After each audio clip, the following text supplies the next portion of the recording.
gazing at the stars, marvelling at the moon. It's one small step for man. We Earthlings have been fascinated by space for generations. You get to understand how amazing our universe truly is. Now you can see the moon in a very modern way. Right there. That is amazing. More on that in a moment. Perth Observatory has been around since 1896, first at Mount Eliza near Kings Park, then Bickley since 1965. We filled a gap between the east coast of Australia and also South Africa as well. So, that was why Perth was so important to the astronomical community.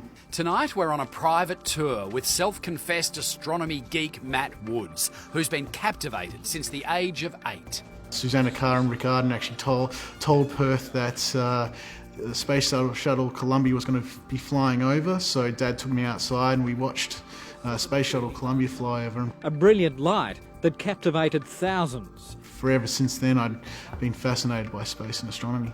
Rick and Sue are still around. The shuttle Columbia disintegrated in 2003.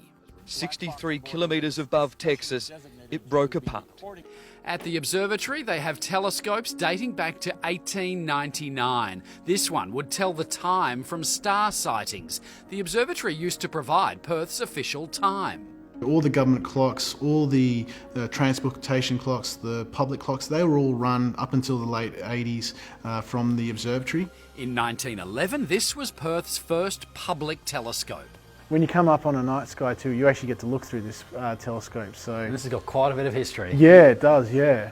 And then this one's a whole lot newer. Yes. This is an internet telescope. You can be anywhere in the world, log in and start stargazing from Perth. You can actually log in, borrow time on this telescope and take photos of anything in the southern hemisphere. So this could start moving at any time. Yeah, it could, yeah. People could book times. We've had people doing research on multi-body asteroids with this, and people in America using this as well.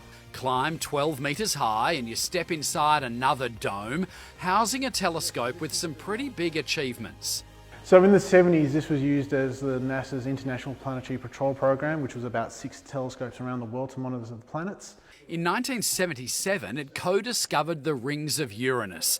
In the 1980s, The very first digital camera was actually used on the telescope, and they did research on Comet Halley.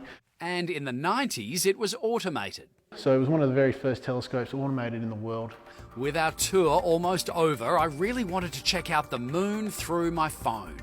Okay, so Matt, show us how this works. Okay, so you just grab your mobile phone, Yeah. make sure you've got your camera app open, and all you do is you just put it straight against the eyepiece. Just hold your phone up, You've just got to have steady hands. and there it is. There you go. Look at that, and it looks amazing. The moon is 384,000 kilometres away, yet look at the detail. Through the telescope, straight to your mobile phone and onto your camera roll.